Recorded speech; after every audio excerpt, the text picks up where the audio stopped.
Some places just hum with a certain kind of reputation, don't they? When you talk about iconic wine regions, especially for uh, top quality red wines, both here in Australia and, globally, the name Coonawarra consistently rises to the top, particularly for its Cabernet Sauvignon. It's true. Coonawarra isn't just another pin on the map of Australian wine. It's synonymous with a distinct pedigree and a very particular style, especially when you're talking about its reds. Yeah, It has really carved out a unique and respected position. absolutely. So for this deep dive, we've gathered some really compelling stuff, excerpts that tell the story of Coonawarra, and an insightful analysis from a seasoned sommelier. Sounds good. Our mission today is to truly understand what lies beneath Coonawarra's acclaim, what makes this relatively small area so special, so globally recognized in the, well, often crowded world of wine. Yeah, we want to sort of distill the essential elements that contribute to Coonawarra's prestige. We'll be looking at its history, that incredibly distinctive environment, and ultimately what makes its wines so uniquely themselves. Okay, let's unpack this. To start, where in the world are we focusing our attention? What's the geographical context here? Right. So Coonawarra is located in southeastern South Australia. It's within the larger Limestone Coast region. Okay. And this placement is fundamental because it heavily influences the area's climate and, well, the very ground the vines grow in. And it's not just any old wines they're celebrated for, is it? It's really those elegant Cabernet Sauvignons that can age beautifully, that capture the attention. Precisely, yeah. Coonawarra has earned a global reputation specifically for its Cabernet Sauvignon wines. Yeah. These are known for their refined cannons, an inherent sense of elegance, and a remarkable ability to gain complexity and nuance over time in the bottle. It's fascinating to consider how this region evolved. It wasn't always, a celebrated wine area.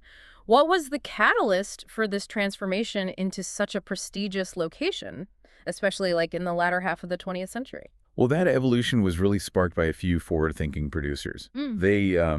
They recognized the immense potential of Coonawarra's unique terroir. Right. They identified something truly special in that combination of climatic conditions and most notably the Terra Rossa soil. Their vision and those early investments were crucial in setting Coonawarra on its path to prominence. Terroir, it's a term that gets thrown around a lot in wine discussions, isn't it? It certainly does. But for Coonawarra, it really sounds like the cornerstone of its identity. What makes their terroir so particularly distinctive? You're spot on. Terroir is absolutely central here. It's that intricate interplay of climate, soil, and the lay of the land, the topography that gives Coonawarra its unique signature. Okay, let's start with the climate then. I know that geographical location plays a significant role in shaping that. Indeed. Coonawarra benefits from what's classified as a cool maritime climate. Maritime, okay. Yeah, this is largely due to the moderating influence of the Antarctic Ocean, which brings cooling breezes inland. Ah, right. The result is mild, extended summers, ideal for the grapes to ripen slowly and evenly. Allows for the development of complex flavors without accumulating excessive sugar. So more balance. Exactly. And this also ensures the vines experience a necessary period of winter dormancy, which is crucial for their long-term health and productivity. And then there's the legendary Terra Rossa soil. It's almost become synonymous with Coonawarra. What's the story behind this distinctive red earth? The Terra Rossa is truly iconic, visually striking with its vibrant, deep red hue. It's the soil that everyone immediately associates with Coonawarra. That rich red color, it's certainly memorable. What's its actual composition? Like, what's it made of? It's primarily composed of iron oxide-rich red clay. But what lies beneath is equally important, a foundation of highly porous limestone. Limestone, right. We hear about that geological link in other renowned wine regions as well. What's its significance in Coonawarra? Well, the Terra Rossa itself is actually a direct result of the very slow weathering and breakdown of that underlying limestone bedrock over millions of years. Wow, millions. Yeah. This geological history is what gives the soil its very specific and beneficial properties for grapevines. Okay, so red clay sitting on top of limestone, what does that combination actually do for the grapevines growing there? It's a remarkable combination for viticulture. The porous limestone base provides excellent natural drainage, Okay. which is vital for preventing waterlogged roots and encouraging deep, healthy root systems. Simultaneously, the clay component has a balanced capacity for water retention. So it holds some water, but not too much. Exactly, meaning the vines don't experience excessive stress during the drier summer months. This consistent access to moisture is key for even grape development and preventing vine stress. So it's like it manages the water perfectly, allowing it in, but also letting any excess escape. That's ingenious. And I'd imagine that also has an impact on the nutrients the vines can access. Precisely.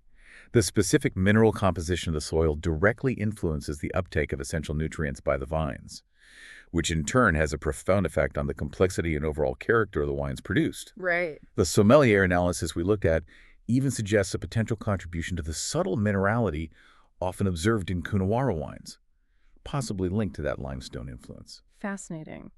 Are there other types of soil found in the Coonawara region besides the famous Terra Rossa? Yes, while Terra Rossa is undoubtedly the most celebrated and widely found, particularly in that central sort of cigar-shaped strip, there are other soil types present, especially as you move slightly away from that core area.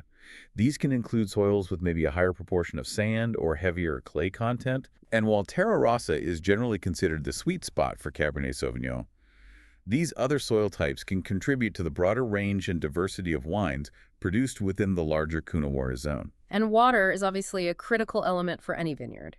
You mentioned the limestone for drainage. What about the water table situation in Coonawarra? Coonawarra is fortunate to have a relatively shallow water table. This acts as an important natural reservoir of water for the vines, supplementing rainfall, especially during drier periods. Right. However, as the sommelier analysis rightly points out, sustainable water management practices are increasingly vital to ensure this valuable resource is protected and used responsibly for the long-term health of the region.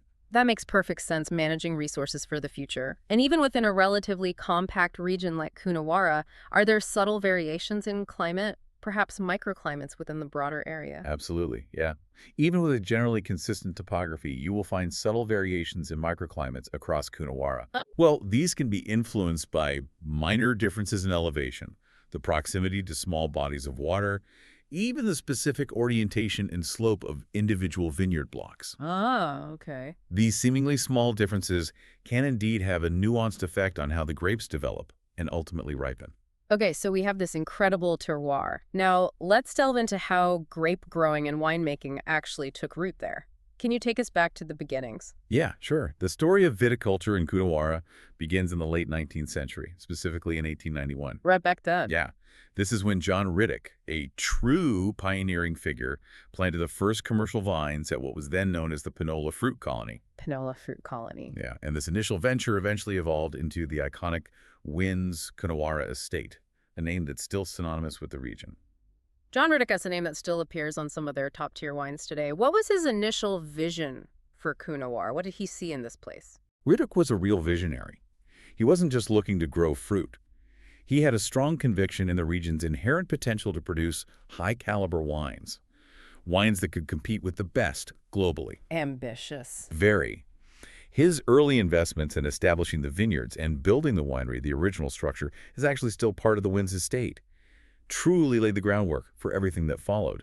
And you're right, his legacy is proudly maintained through the prestigious John Riddoch Cabernet Sauvignon wine. So he planted the first vines, setting the stage. What happened in the 20th century? How did the region grow from those initial plantings? Well, the 20th century saw a period of both consolidation and significant expansion. A pivotal moment was in 1951 when the Wynns family acquired the estate and officially named it Wynns Coonawarra Estate. Ah, that's when the name changed. Exactly. Their stewardship played a vital role in firmly establishing Coonawarra's reputation, particularly for its Cabernet Sauvignon. However, alongside Wynns, other producers were also increasingly drawn to the region, recognizing the unique promise of the Terra Rossa and the climate. Right. Throughout the century, there was a continuous drive for improvement in both viticulture, the methods of grape growing, and enology, the science and art of winemaking. So techniques evolving. Constantly. Techniques were refined, knowledge deepened, and this ongoing pursuit of quality really propelled Coonawarra forward. And where does Coonawarra stand today in terms of its winemaking philosophy? Is it all about modern technology, or is there still a strong connection to the traditions of the past? Coonawarra today represents a fascinating and, I think, effective blend of tradition and innovation. Okay. There's a deep respect for the region's heritage, preserving those older vineyards, a profound understanding of and respect for the unique terroir. But at the same time, you see a strong adoption of modern advancements. Like what? Things like precision viticulture techniques, using data and technology to manage vineyards more efficiently, sophisticated water management strategies, and careful experimentation with different clones of grape varieties to optimize quality and resilience. So best of both worlds. Pretty much. It's about building upon the robust foundations laid by the pioneers while also embracing the possibilities of the future. And now we've talked a lot about the region itself, but let's really focus on the star player, Cabernet Sauvignon. What is it about Coonawarra that makes it such an exceptional place for this particular grape variety to thrive? It truly boils down to that remarkable synergy between the Cabernet Sauvignon grape and Coonawarra's specific terroir. That magic combination again? Yeah, that cool maritime climate with its long ripening season, combined with the unique properties of the Terra Rossa soil, seem to be perfectly aligned to bring out the best in this varietal. And what are the unmistakable characteristics, the telltale signs, that would suggest you're tasting a Cabernet Sauvignon that hails from Coonawarra? There are some classic indicators.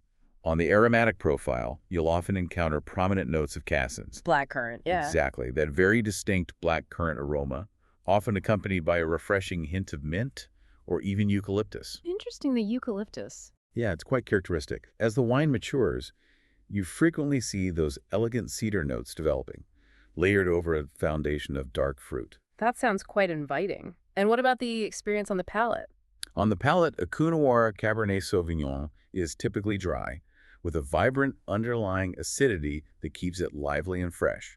The tannins are a defining feature. They're usually firm and well-structured, Right, gives it backbone. providing that essential framework for aging, but they should also be well integrated and not feel aggressive or harsh.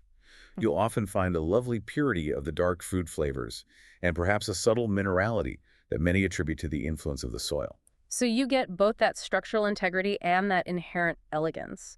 And you mentioned the ability to age. That's a significant aspect of Coonawarra Cabernet's reputation, isn't it? Absolutely.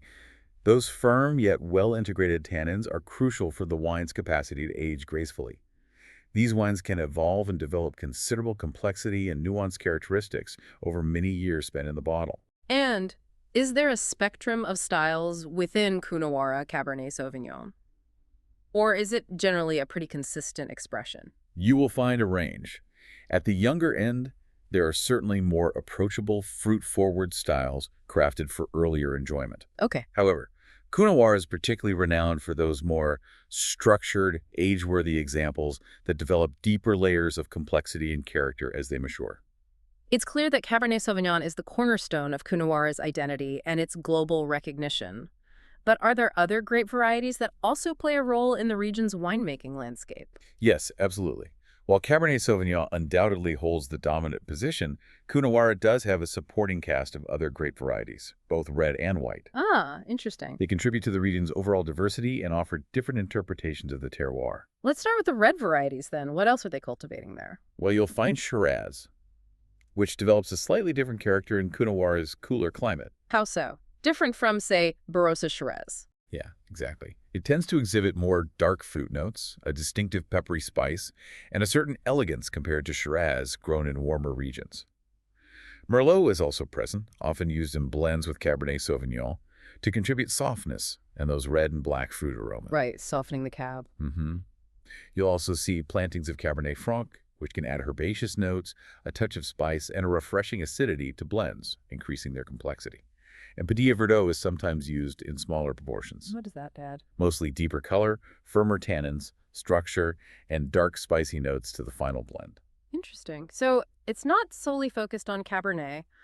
What about white varieties? Are there any significant white grapes grown in Coonawarra? Yes, although planted in smaller quantities compared to the reds, you will find Chardonnay, Okay. which can develop a lovely balance of crisp acidity with aromas of citrus and whitestone fruits, and it can also respond well to the influence of oak. And Riesling. Does Yeah. that work there? Riesling also performs well, yes, offering high natural acidity, a distinct minerality, and aromas ranging from citrus to floral notes, with good potential to develop further complexity with age. Nice. And Sauvignon Blanc is also grown, known for its refreshing acidity and its characteristic aromas of herbaceous notes and tropical or citrus fruits. It sounds like there's a greater diversity of production in Coonawarra than just Cabernet, even though it remains the undisputed leader. Now let's delve into the actual art and science of winemaking in the region. How do they take these grapes and transform them into the acclaimed wines we know? The winemaking techniques employed in Coonawarra are really carefully tailored to best express the unique characteristics of both the red and white grape varieties grown there. Let's focus on the red winemaking, particularly for Cabernet Sauvignon, given its significance. What's the general process involved? Okay. For Cabernet Sauvignon, the process typically begins with destemming and gently crushing the grapes. Then comes a crucial period of controlled maceration. Skin contact time. Exactly. This is when the grape juice remains in contact with the skins, allowing for the extraction of essential components like color pigments, tannins, and those signature aroma compounds. Right. Following this, temperature-controlled fermentation takes place, ensuring a clean and precise process.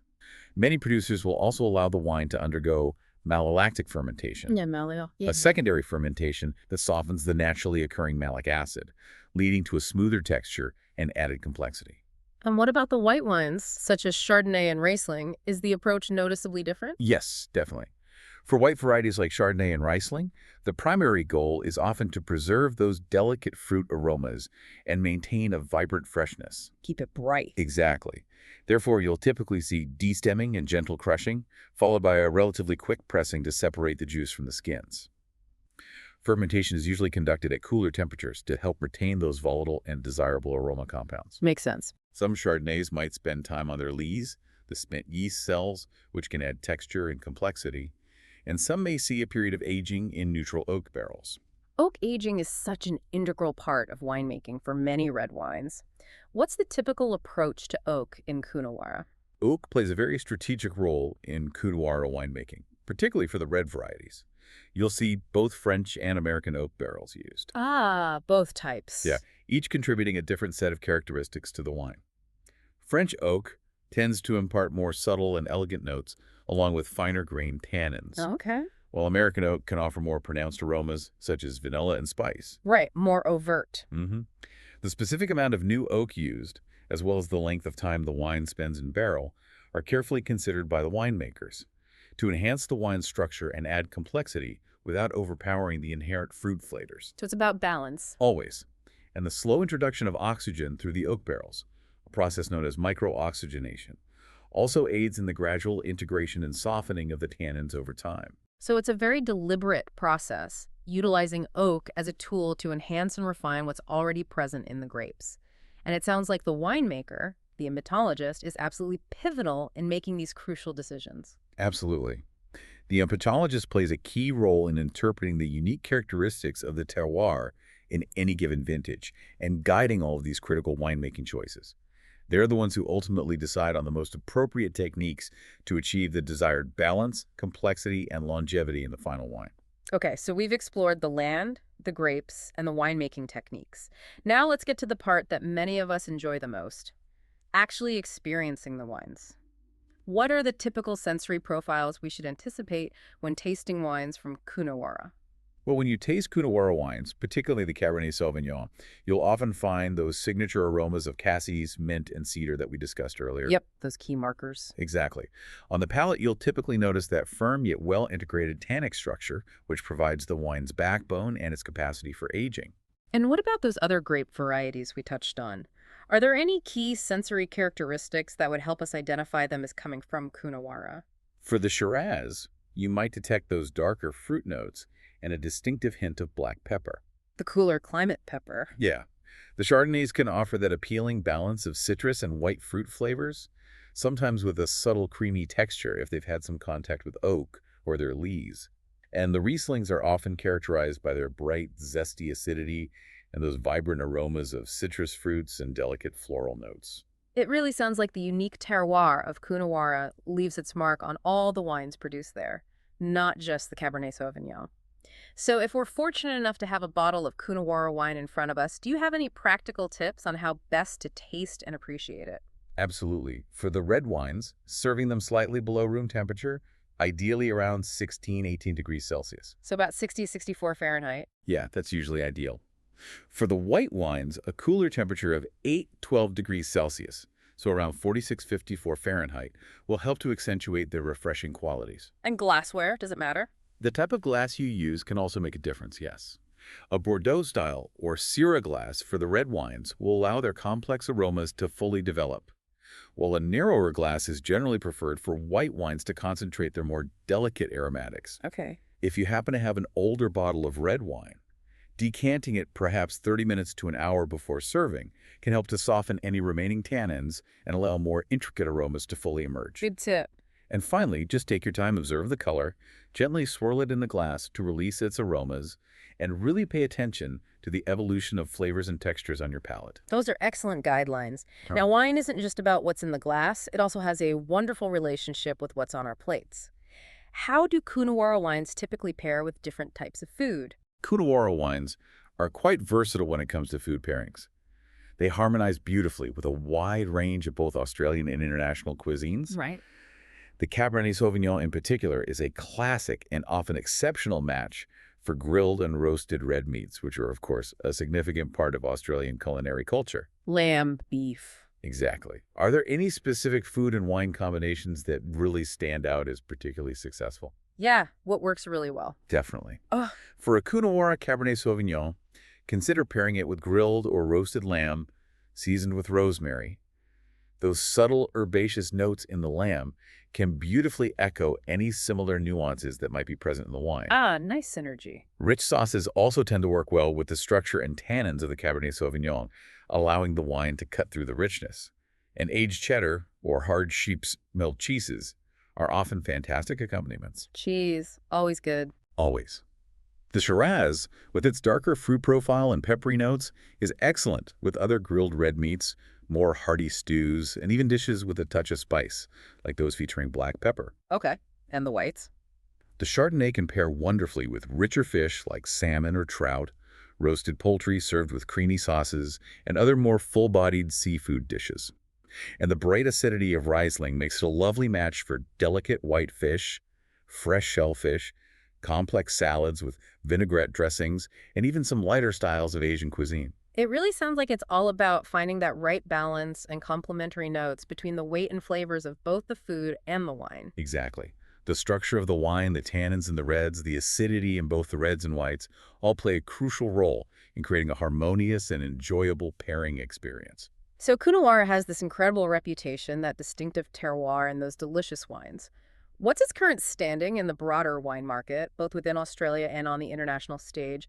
And what do things look like for the region moving forward? Well, Coonawarra currently enjoys a very strong and well-respected reputation in both the Australian and international wine markets, particularly for its consistently high-quality Cabernet Sauvignon. It's a known quantity. It really is. It is widely recognized as a premium wine region, and its wines often command prices that reflect this status. And there are some key producers who have really been instrumental in establishing Coonawarra's global recognition, aren't there? Iconic names that people associate with the region. Absolutely. Producers such as Wynn's Coonawarra Estate, Penley Estate, Catnick Estate, Brands Lara, Leconfield Coonawarra, and Magella Wines. Big names. Yeah, they're all significant players with iconic labels that are highly regarded by wine enthusiasts and critics alike. But like any agricultural region, I'm sure there are challenges and opportunities on the horizon. What are some of the key factors shaping Coonawarra's future? Climate change is undoubtedly a significant challenge for the entire wine industry, and Coonawarra is no exception. Yeah, affecting everyone. It is. Potential impacts on temperature, rainfall patterns, and the availability of water resources will need careful management. There's also the ever-present, intense competition in the global wine market. So Coonawarra needs to continue to emphasize its unique strengths and maintain its reputation for quality. And what about the positive side? What are some of the exciting opportunities that Coonawarra could capitalize on in the coming years? There are several promising avenues. The unique terroir of Coonawarra and its well-established reputation, specifically for high-quality Cabernet Sauvignon, are major assets to build upon. Play to its strengths? Exactly. The proven aging potential of their wines is also a significant draw for collectors and discerning consumers.